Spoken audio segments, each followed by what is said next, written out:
Kegiatan-kegiatan Gereja Katolik. Yang pertama, perayaan misa. Perayaan misa, perayaan Ekaristi dalam ritus liturgi Barat. Istilah misa berasal dari kata bahasa Latin kuno, misa yang secara harafiah berarti berpencaran atau diutus. Yang kedua, komuni pertama. Komuni pertama. Komuni pertama atau komuni suci pertama adalah sebuah upacara yang diselenggarakan dalam tradisi gereja Latin.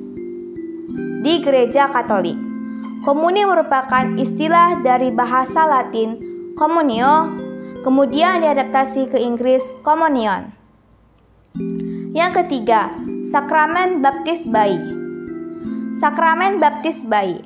Sakramen baptis anak atau baptis bayi adalah baptisan yang diberikan kepada bayi atau anak kecil yang lahir di keluarga Kristen. Terima kasih.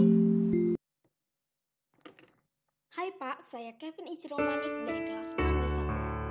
Saya akan menjelaskan tentang kegiatan-kegiatan yang dilakukan gereja Katolik. Natal. Natal adalah hari raya umat Katolik yang diperingati setiap tahun pada tanggal 25 Desember untuk memperingati hari kelahiran Yesus Kristus. Natal dirayakan dalam kebaktian malam pada tanggal 24 Desember dan kebaktian pagi tanggal 25 Desember. Minggu Palma. Minggu Palma adalah hari peringatan dalam liturgi gereja Katolik yang selalu jatuh pada hari Minggu sebelum Paskah. Dalam perayaan ini dikenang peristiwa masuknya Yesus ke kota Yerusalem sebelum ia disalibkan. Masuknya Yesus Kristus ke kota suci Yerusalem adalah hal yang istimewa, sebab terjadinya sebelum Yesus mati dan bangkit dari kematian. Dalam liturgi Minggu Palma, umat dibagikan daun palem. Trihari Suci. Trihari Suci terdiri dari Kamis Putih, Jumat Agung, dan Sabtu Suci atau 3 hari suci Paskah. Setiap 3 hari suci Paskah ini, gereja merayakan misteri terbesar karya penebusan, sengsara, wafat, dan kebangkitan. Jalan Salib. Jalan Salib adalah penggambaran masa-masa terakhir Yesus. Aktivasi ini bisa dilakukan kapan saja, tetapi paling umum dilakukan pada masa Prapaskah, terutama pada hari Jumat Agung dan pada Jumat malam selama masa Prapaskah. Paskah. Paskah merayakan hari kebangkitan Yesus dan merupakan perayaan yang terpenting karena memperingati peristiwa yang paling sakral dalam hidup Yesus.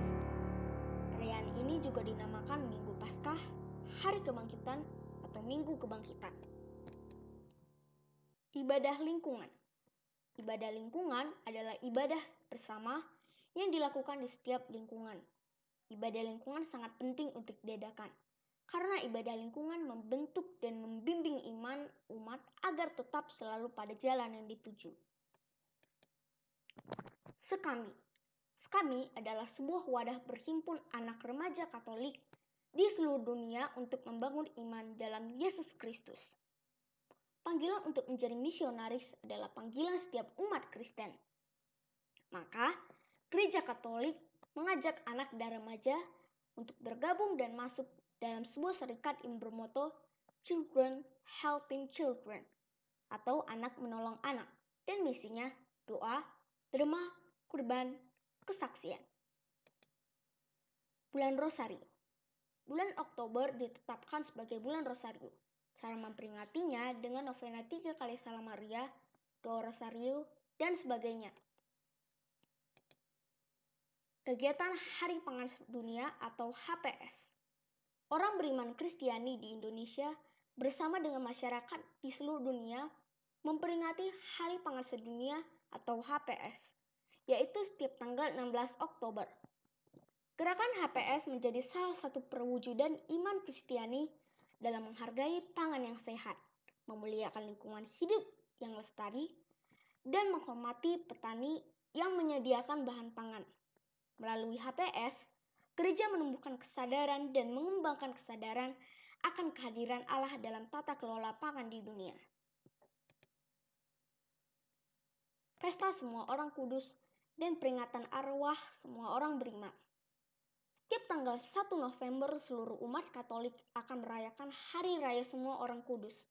Dan setiap tanggal 2 November dirayakan sebagai peringatan arwah semua orang beriman.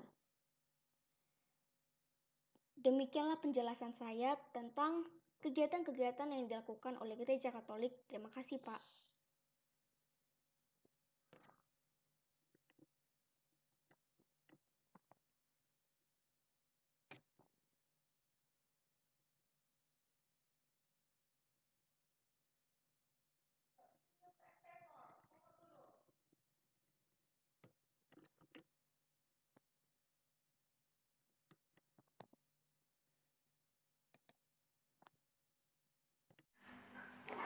Selamat malam, Sir.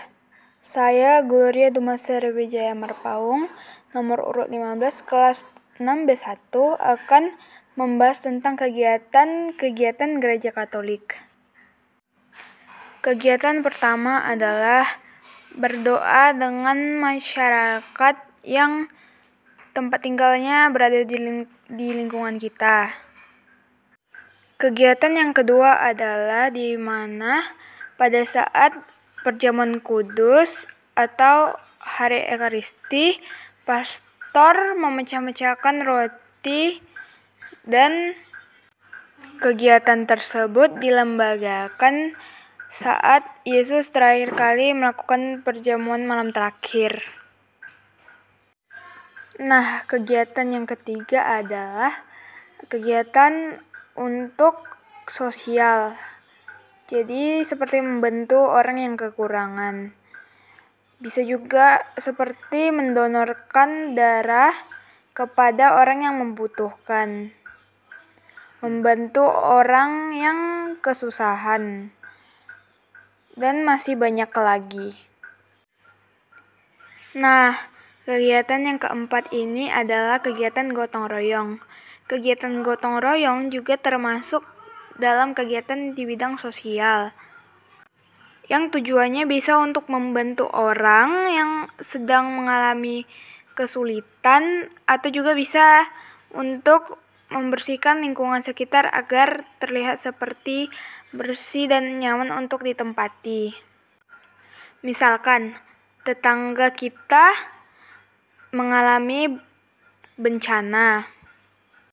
Kita sebagai umat Katolik yang beriman patutnya harus membantu dia dengan cara memperbaiki barang-barang tetangga kita yang rusak karena terkena bencana.